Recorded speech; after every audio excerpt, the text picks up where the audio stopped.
As you remember, for the past few minutes, we've been exploring some of the value programming experiences of people now in their 60s, 50s, and 40s. Having looked at some of the major impactors that created gut-level value reactions within these people, we can now move into the 1950s. And literally, at this point in time, the world changed. From the year 1950 on, everything would be different.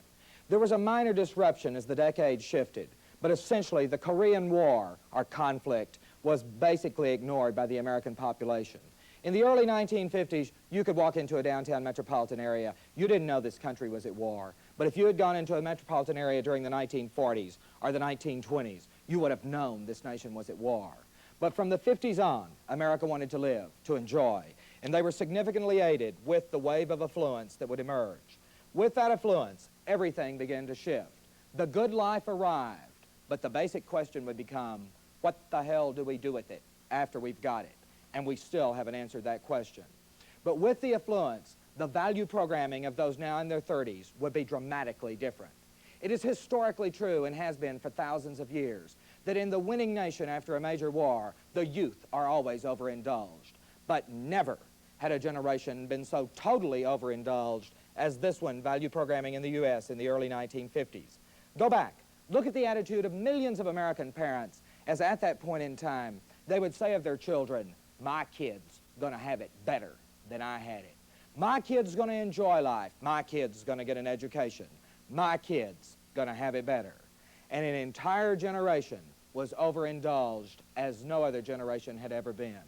They grew up wanting and getting essentially everything they asked for.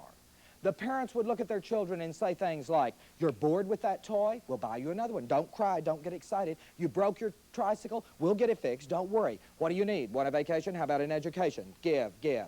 Take, take. And they learned their lessons very, very well. But think about the parents in the U.S. in the early 1950s. They have lived through the Depression, physically survived World War II. The good life beckons. Pepsi-Cola talks about the sociables. Live, enjoy, experience. And they had the money, and they wanted to go live it up. But they were stuck with two snotty-nosed brats at home. And they looked at the kids, looked at the good life, and got all confused and frustrated until all of a sudden, along came Dr. Spock. Dr. Spock didn't really say what millions of people thought he said. But through the filters of the media, millions of American parents and educators thought Dr. Spock said, don't worry about your children. Leave the little darlings alone. Let them explore, let them raise hell, let them ask questions, let them do what they damn well want to do. They'll be better adults for it. They are adults. A generation grew up permissively in the homes and in the schools, and they learned their lessons very, very well. Demanding, threatening, questioning. And this generation started asking these generations some very embarrassing questions over the past few years. And when those people asked these people questions, these people tended to say, shut up, don't ask questions like that. You'll see, you'll grow up, you'll understand. They won't shut up. They will continue to question because it's programmed in at a gut level. Well, the parents listened to Spock. They looked at the good life, looked at their kids, and all of a sudden they were significantly aided in abandoning their children because they could plop them down in front of the new electronic babysitter. Along came television. Television. I bet a lot of you remember early television. There wasn't much of it around. In the late 1940s, there were only about 100,000 sets in the entire country. But by 1958, there were 50 million television sets in this nation. In a decade, it exploded into the American scene. And in the explosion, it would change us all. But dramatically would it change those who would value program with it. Those now in their 30s from the 50s, in their 20s from the 60s, and those who this very minute are being value programmed by it. Television. I'm sure some of you remember those early television sets. The big cabinet with the little bitty screen, and people would sit there for hours and just work and work to tune in a test pattern. And after they got a test pattern, they'd sit there and drink and watch the test pattern. They couldn't believe it was working. Most of them had just gotten used to radio, and all of a sudden here came TV, and it just scared the hell out of them. They didn't know what to do. They thought God sent it or something.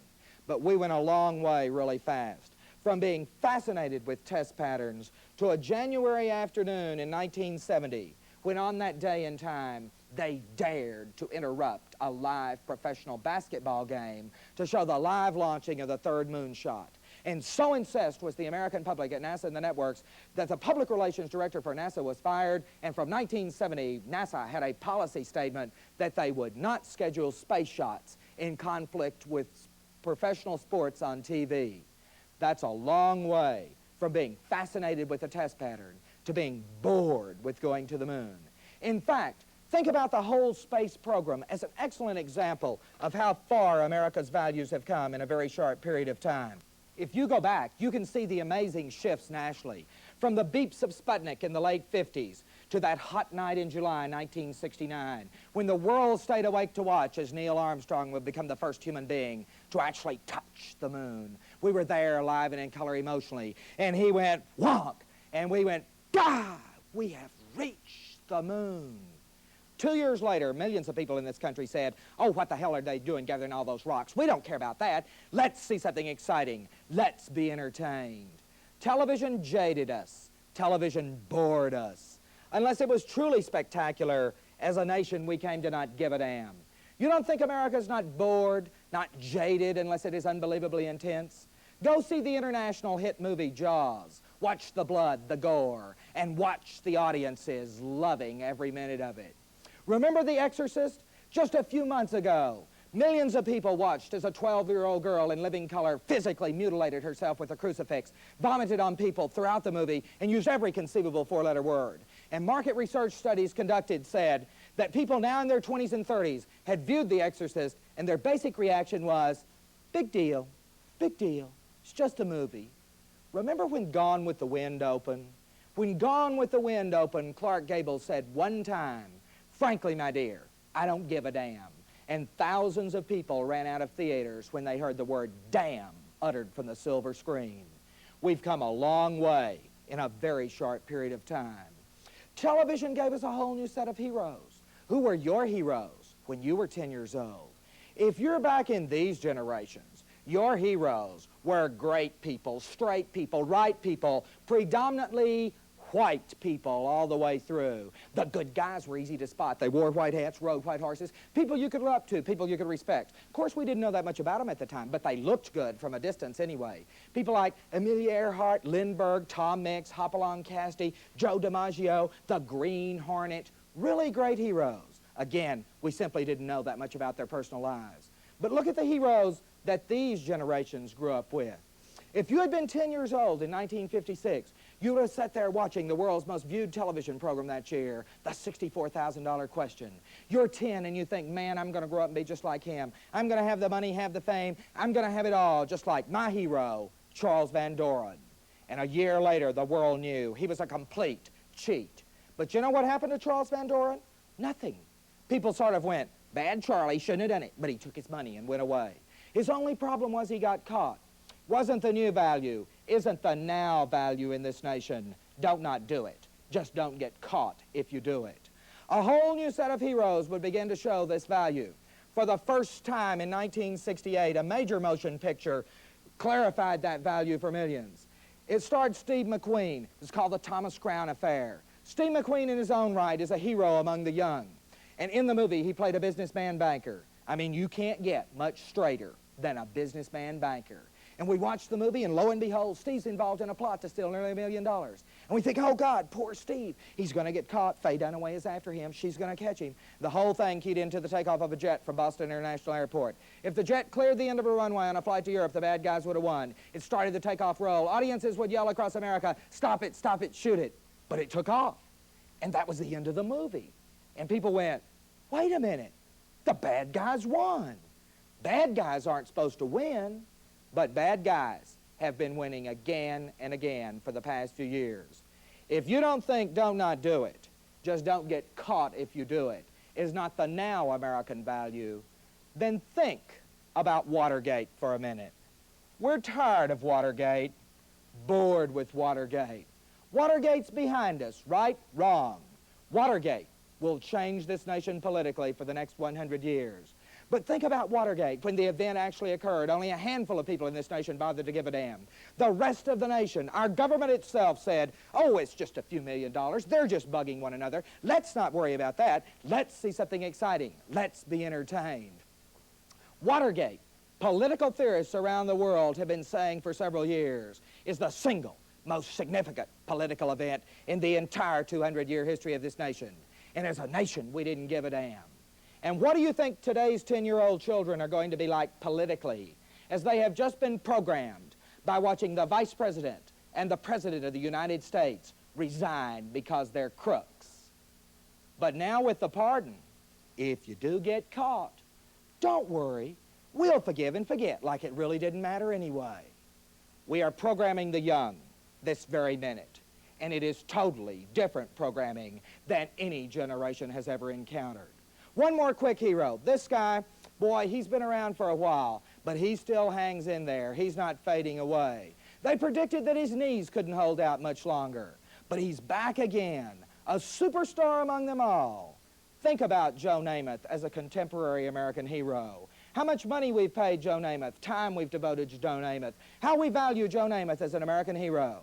And think about what we know about Joe Namath as we see him week after week in living color with his lay of the week, whoever she happens to be. Let's face it, anyone in this nation who does not know what Joe Namath is doing sexually is just about 100% blind and deaf. It's in all the media. Young people know what he's doing. I'm not criticizing Joe Namath at all. He is completely honest, completely direct. Joe Namath tells all America to go to hell. And we love it, just love it.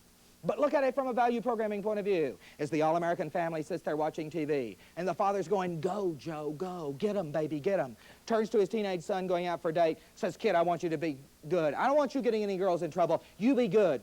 Go, Joe, go. That's hypocrisy. That's inconsistency. And that type of value programming is occurring again and again in our society. A new set of heroes, a new set of social change. Social change. Do you remember May 17th, 1954? I do. That's the day the Supreme Court of the United States first said, thou shalt integrate your school systems. My junior high school teacher broke into tears and cried. The old woman knew it was the beginning of the end of the world as she had known it. What she didn't know, could know, was how unbelievably rapidly we'd change in a very short period of time. Look at how far we've come. We've got a hell of a long way to go with respect to relations between the races in this country, but we have truly taken giant steps in a very short period of time. By 1958, Martin Luther King was well on his way to becoming a national, soon-to-be international hero. Civil rights had exploded in the South, would soon erupt across the North and the West, becoming very, very intense during the 60s. Why did we have the explosions, boiling up first and then shifting on and even still continuing? Why the civil rights eruptions of the past few years? Probably, primarily, because of television. Think about it. Go way back in time. We knew what was going on. Harriet Beecher Stowe wrote Uncle Tom's Cabin in the middle 1800s. It was there, the bigotry, the hate, the prejudice. For those people who bothered to read the newspapers and the magazines during the 20s and 30s, it was there, the whole bloody mess. But as a nation, we did what I did. When I was value programming in Waco, Texas in the late 1940s, I knew all about bigotry and hate and prejudice. I knew about it all. But do you know what we did? We just ignored the whole thing because it was unpleasant. And Lordy, we didn't want to do anything unpleasant, did we? As a nation, we didn't want to get involved. As a nation, we didn't have to get emotionally involved as long as it was just in print. But with television, whether we liked it or not, we were there emotionally with George Wallace at the schoolhouse door, Bull Connor and snarling police dogs. As a nation, we had to sit at a lunch counter watching someone order a hamburger that probably wasn't worth eating. Well, someone comes in and attacks. And as a nation, we began to say, wait a minute, what do I believe? What is right, wrong? How do I stand in this particular situation?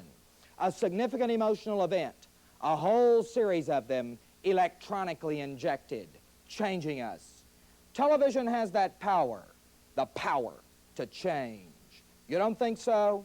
You don't think this very minute you are not different because of television? Where were you November 22nd, 1963, the day John Kennedy died in Dallas, Texas? Remember the day? What did you say? Did you cry? What was the color of the sky? That day, that moment, those events. This is one of the singularly most significant points in the entire recorded history of the world, because that is the first time in the living history of man that around the world hundreds of millions of people were simultaneously in depth involved in a single emotional event. A Woodstock effect of commonality so intense that whoever you meet for the rest of your life, if they live that day and time, you can talk to them in unbelievable detail about it. For the past few years, psychiatrists around the world have found people suffering 100% amnesia, can remember nothing of their own past. You show them film clips of the Kennedy assassination, and they'll remember. It's there, locked into all of us for instant replay. Remember the funeral? Jackie, veil blowing in the breeze, little John saluting, the lone caisson going down Pennsylvania Avenue. That day, that moment, those events were unbelievably significant for these generations. For these generations, John Kennedy was a major hero. He was idealism personified, had been elected on television. They lived in Camelot on television, and he died for real on television. Not fake like on Bonanza, but real death emotionally felt. These people didn't know what the hell real death was when they were 10. When these generations were 10 years old, death was part of the adult world. They didn't have to get involved. They were avoiding the whole thing. But these generations grew up. They watched their heroes die one by one. They were emotionally reacting to the whole process. These generations grew up with the blood, the death, the guts, the gore, the violence of the Vietnamese War electronically mainlined into their thought processes. Day after day after day, as they sat in their own homes trying to eat their evening meals. And these generations are different. Honestly, sincerely, completely different. They had a hell of a lot of trouble explaining those differences over the past few years, but they're there and they're real. They even hate differently. Remember how we hated in World War II?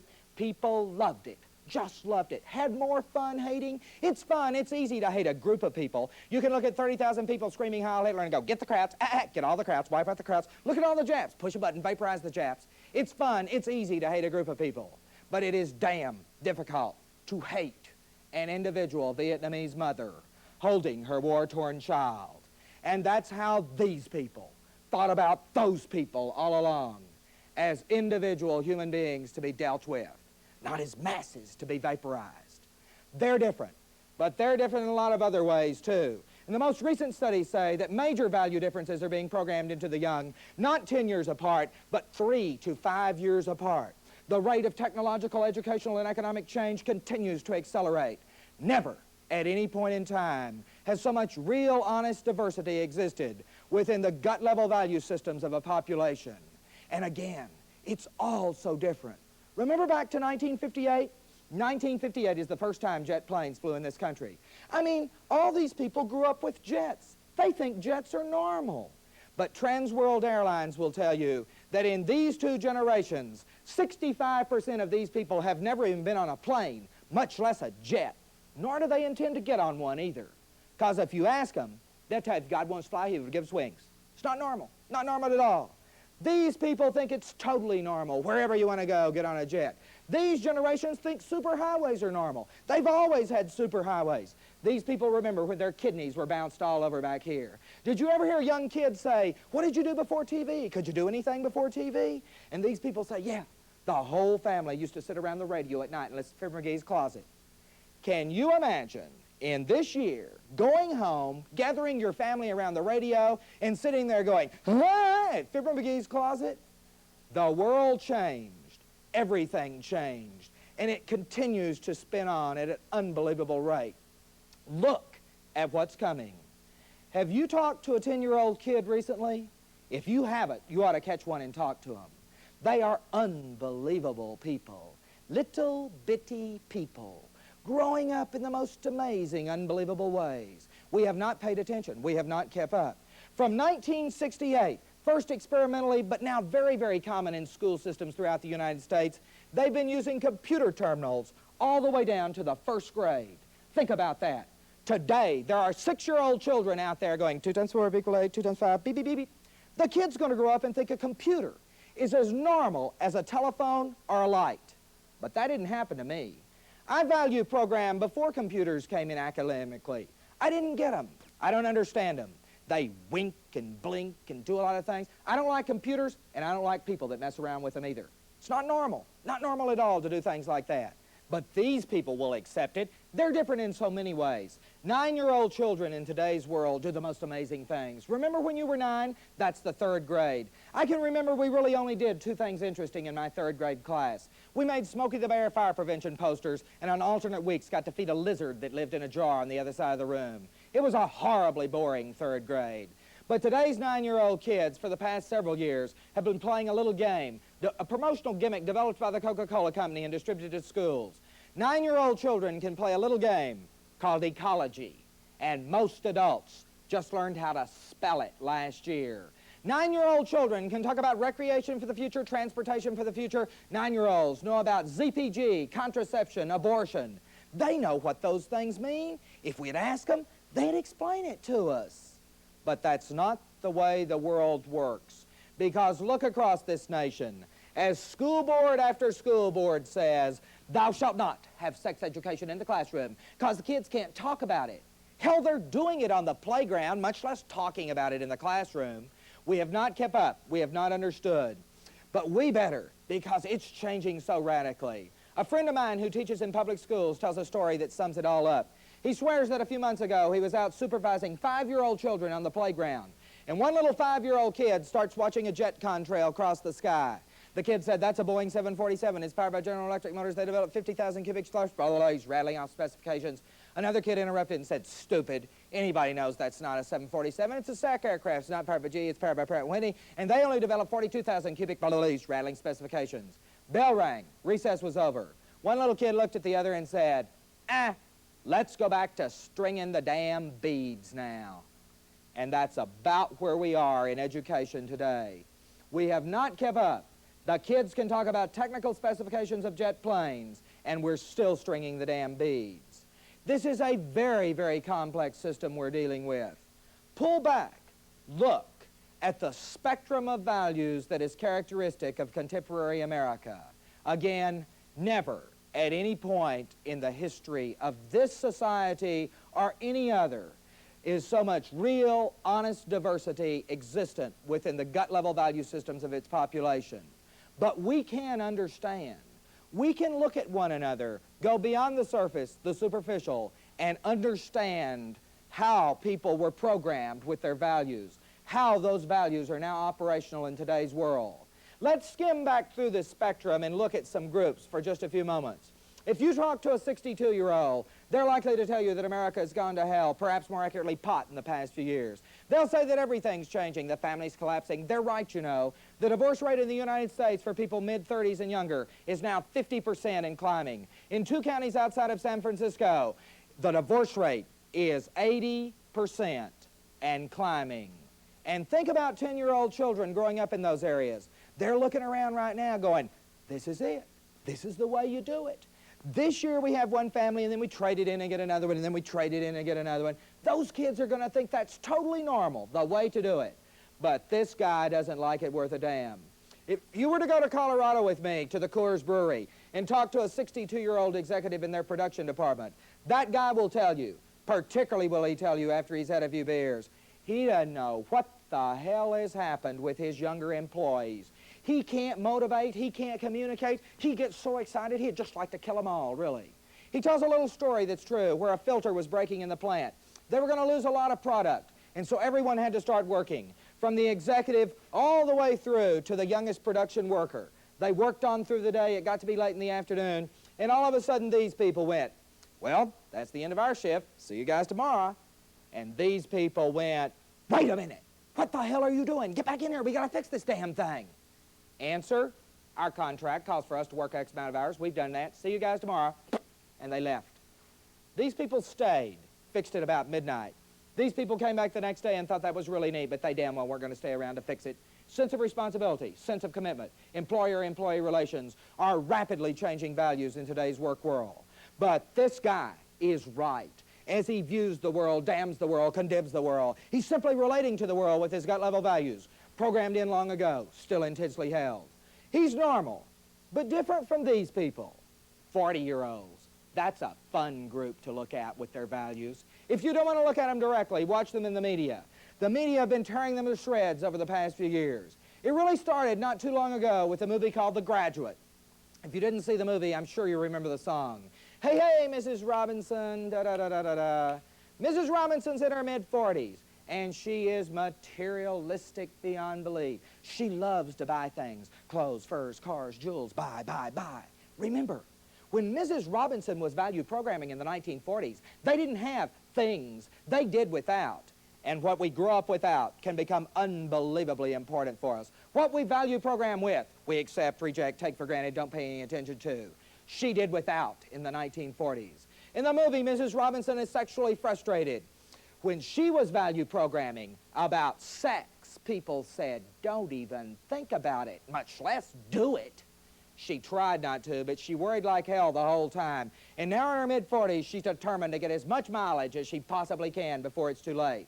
Materialistic, sexually frustrated, Mrs. Robinson is a stereotype representative of perhaps the worst values of her generation, and she is absolutely 100% normal. Her behavior in the 1970s is directly rooted in her value programming of the 1940s. She is normal, but different from these people, 20-year-olds. You know, most adults can't really bring themselves to talk to a 20-year-old.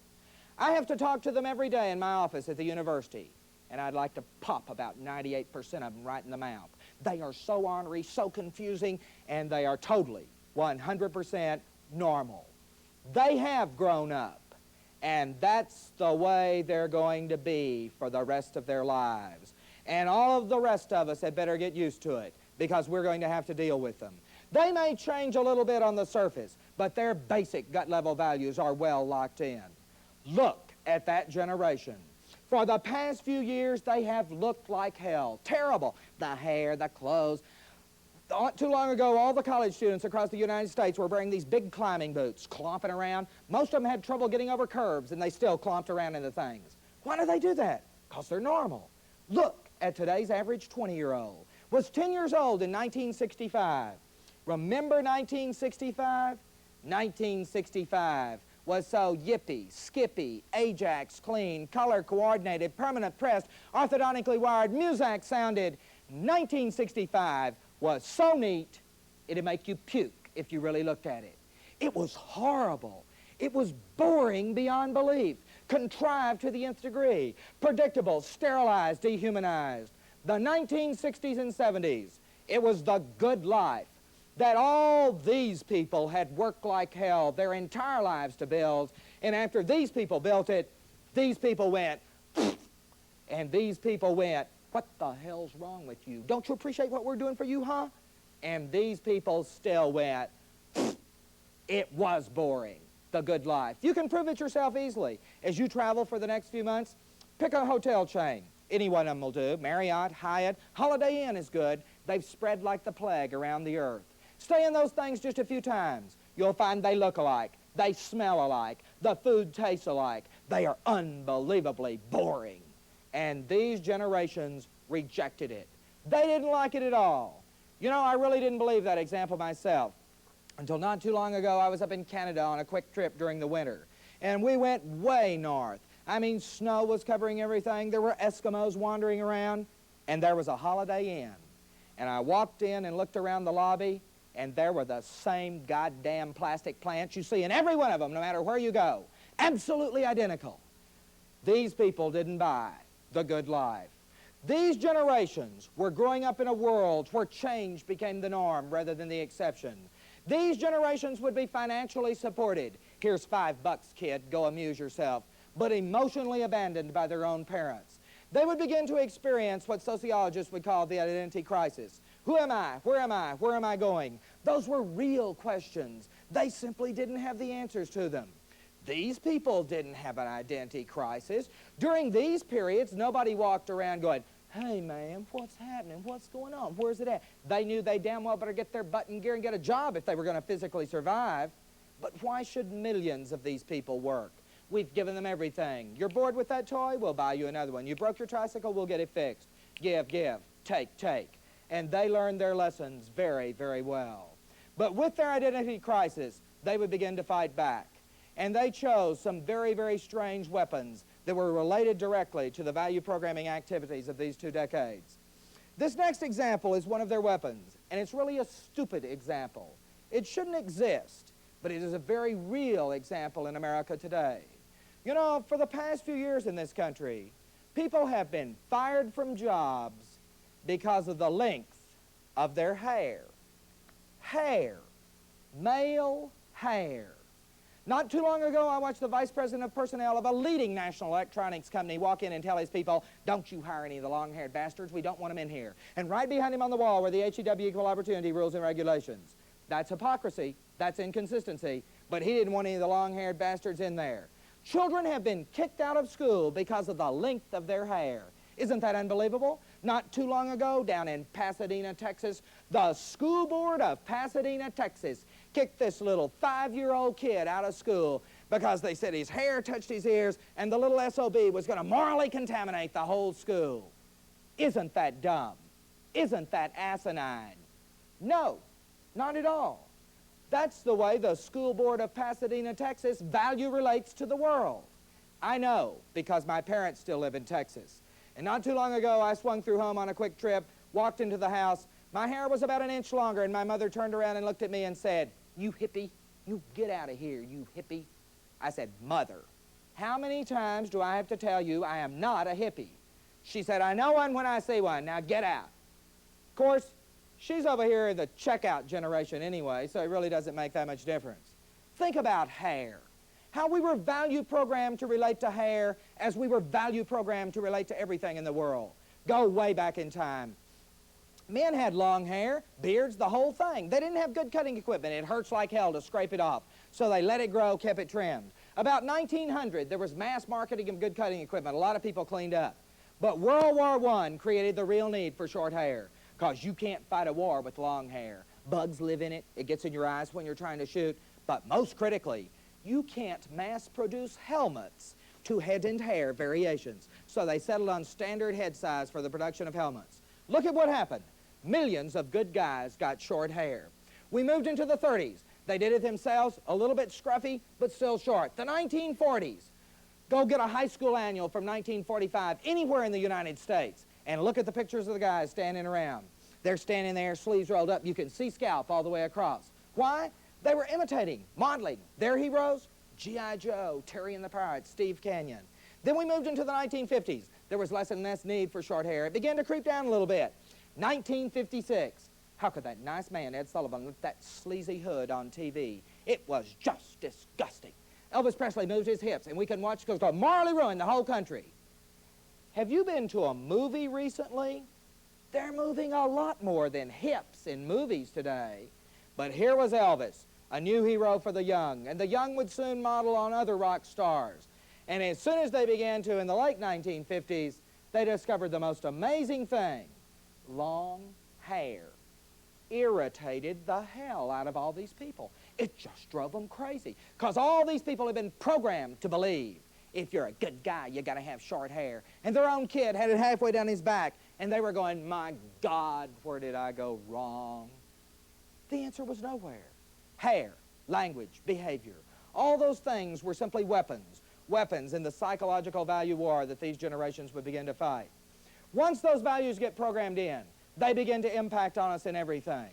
One of the most specific examples that we can look at from a business point of view is the basic economic value in our society.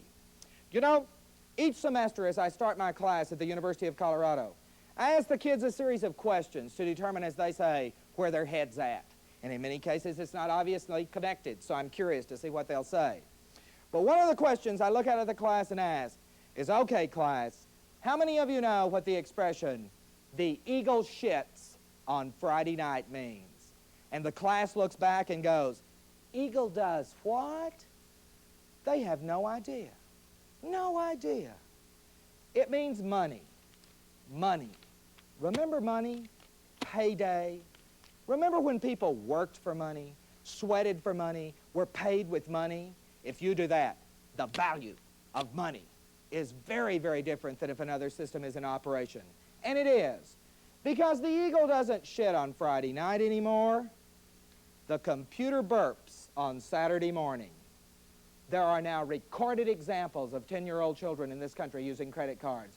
Not many, but a few. They're out there going bing, bing, bing. God or somebody's paying for it. They don't know. It's just magic. If you want to measure this with a kid, tell a kid today you're out of money. And listen to them say, charge it. Write a check. You don't need money. Credit cards. Beautiful example of how an entire industry, because it failed to evaluate the gut-level value reactions of its consumers, managed to waste literally millions of dollars over the past few years. When credit cards started their massive distribution in the late 1960s, they did a very stupid thing. They gave these cards automatically to people who had approved banking accounts. This generation couldn't wait to get a hold of them. Fly now, pay later. You only go around once in life. Live it with all the gusto you've got. You've got a lot to live. Pepsi's got a lot to give. Live, enjoy, experience. And this became the ticket to do it. But what about these generations when they got these things? These generations got them in the mail, tore them up, sent them back, threw them away. Because they knew at a gut level, if you're going to buy it, you use this, not this. The American banking industry will tell you that only recently have large numbers of these two generations started using credit cards on a continuing basis. And it is directly related to economic shifts rather than to natural changes within the value programming experiences. We relate to everything in the world with our values. And remember, once we get those values programmed in, they don't go away. They stay with us. Good example, again specific, is music. Music. You know, just a few years ago, if you had asked the highest paid advertising executives in this country, I mean the best people on all the centers, if you said, hey, what happens if I use a rock beat for the basic audio background of a radio or television commercial, they would have told you what they honestly believe to be true. That you would appeal to teenagers, perhaps people in their early 20s. But then they did some research, and they found out that, in fact, there is a much higher level of acceptance of rock music in this country. They found out that there are an awful lot of people in America who know Chicago is not just a city. Rolling Stones, Gather No Moss, and The Who is not a question. If you think all those things are true, then you're over here with Lawrence and the Bubble Machine getting ready to float out. They're, of course, appealing to the rock interest in music among the young. But again, the advertising business in this country didn't realize the upper level of age acceptance. This year, it's approximately 38, 39. The average 38, 39-year-old American housewife and younger digs rock music. Why? Because that woman was in high school back in the mid-50s. She just about had her values all together, but at that point in time, she was intensely socialized, and in 1957, America's 38-year-old housewife checked into Heartbreak Hotel with Elvis Presley. And she's still there. She hadn't checked out yet. She's staying with him. And 30 years from now, when that woman's out in Sun City somewhere, she's going to sit there with her little transistor and rock to a rock beat. To that woman, that music is good, right, normal. What do you think is good, right, normal? About music? About money? About jobs? About a family? About anything? You're right. But all those other people who are different are also right, correct, normal.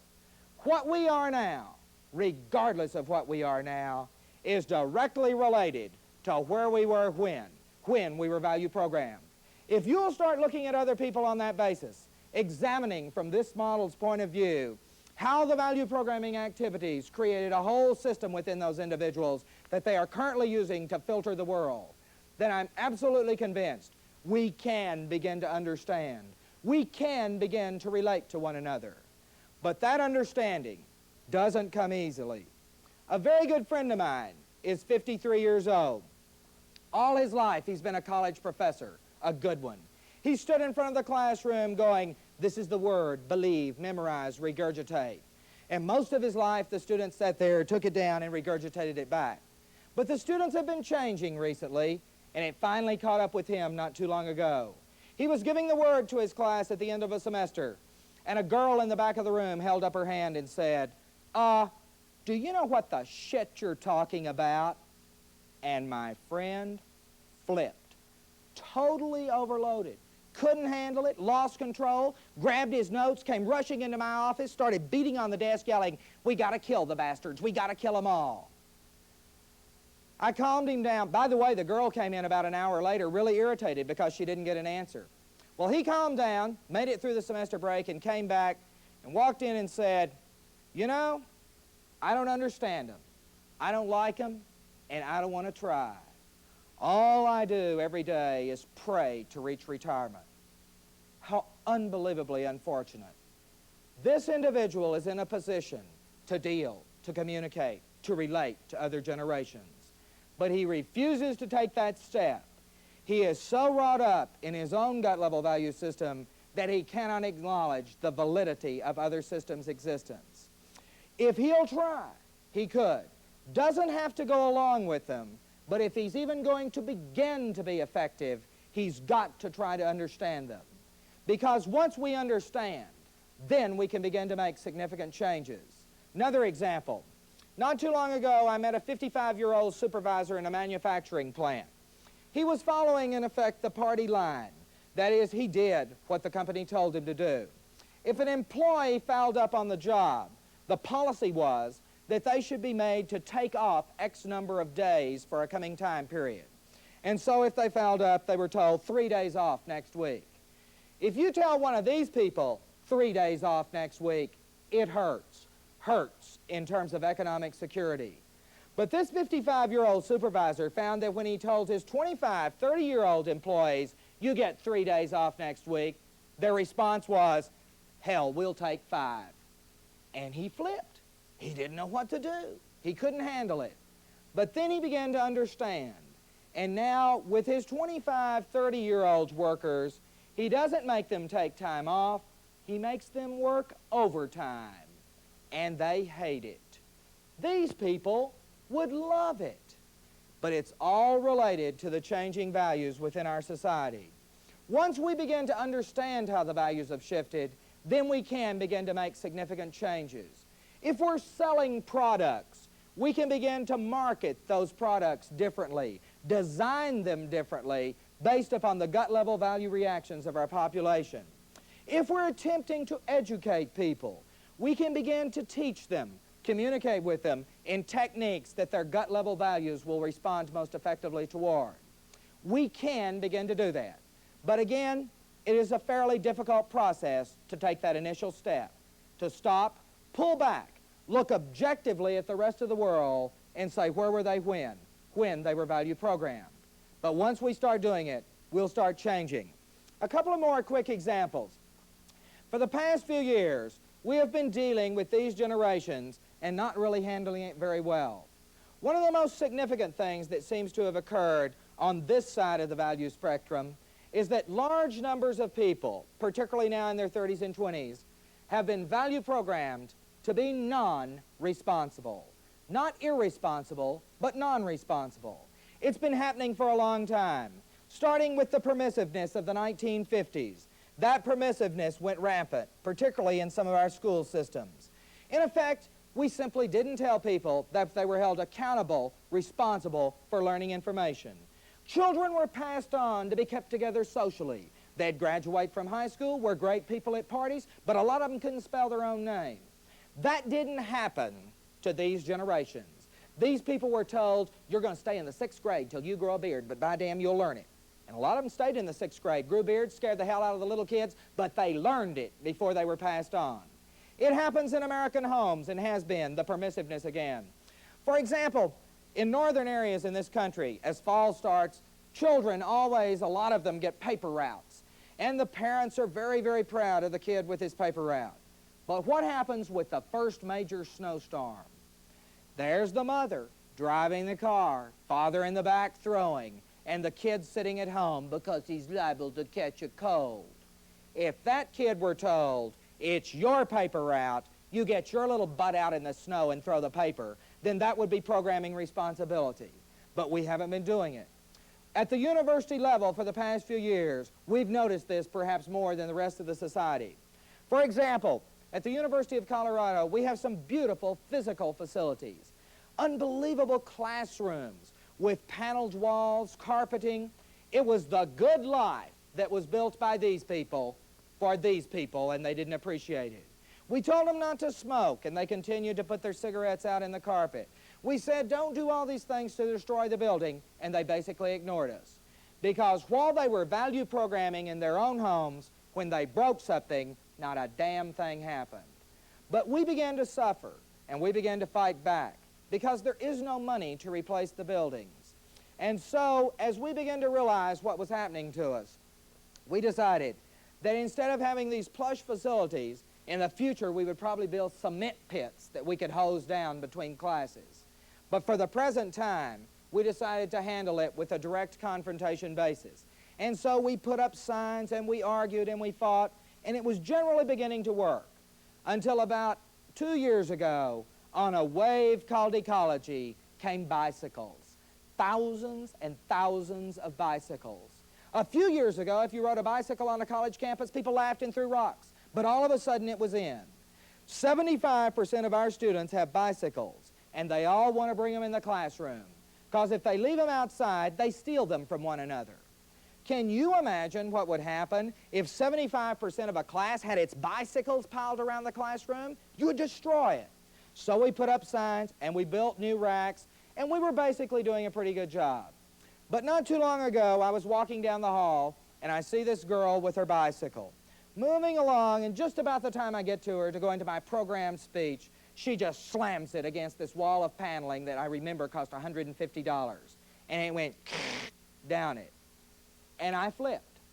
I went overload, just like my friend. And I happened to be wearing my boots. And I started just stomping the living shit out of her bicycle. I totally wiped it out. The gears, the frame, the wheels, and she was screaming and yelling. I was really embarrassed after it was over. It felt good at the time, I must admit. But the rest of the kids were screaming, carrying on, and finally I got enough control, and I whirled around and looked at her and said, look, let's think about it this way. You're here 2 years. You don't give a damn when you leave if the building falls down. I had to work for this building, sweat for this building, hustle money for it. It's my professional home, and I'm proud of it. And because all those things are true, from now on, we're going to play a little game. And it works like this. You break my toy, and I'm going to break your toy. You get your bicycle out of this building and don't bring it back. And you know what? We've hardly had a bicycle in the building since then. Because they all say, Massey's crazy. He'll attack. And I will. For that girl, that was a significant emotional event. She paid attention for the first time in a long time to something that was happening in her life. I'm not advocating that we have to go around stomping everyone's bicycle spokes out. But maybe what we're going to begin to do in business, in education, in government, is look for the mental bicycle spokes of people. We're going to learn how to create significant emotional events in other people. It can be done. We can pull back, analyze, decide how we're going to reprogram, create new tracks of behavior for the future. The rate of change will continue to accelerate, spinning on with a dynamic system. But if right now we take the opportunity to try to understand one another so as to approach the future with better relationships, a major change for the better should occur. Understanding itself is a two-way street. The young desperately need to understand the value programming of the old. And likewise, the old need to pause, to stop, to look back, to see what happened very recently to create dramatic, continuing differences within those generations. If we start approaching one another on this basis, then again an understanding will develop that simply hasn't existed in the past. We can look back, analyze each of our programming processes, decide what was going on for us as individuals, as part of a group. Once we start doing that, then we can begin to see the major impactors that programmed into each of us a gut-level value system that at this very moment is governing, directing a major portion of our behavior. If you'll try it, pull back, ask that basic question, where were they when their value system was created, then I think you'll begin to see that we do have a new level as far as interacting among ourselves. Try it. I think you'll find that it works.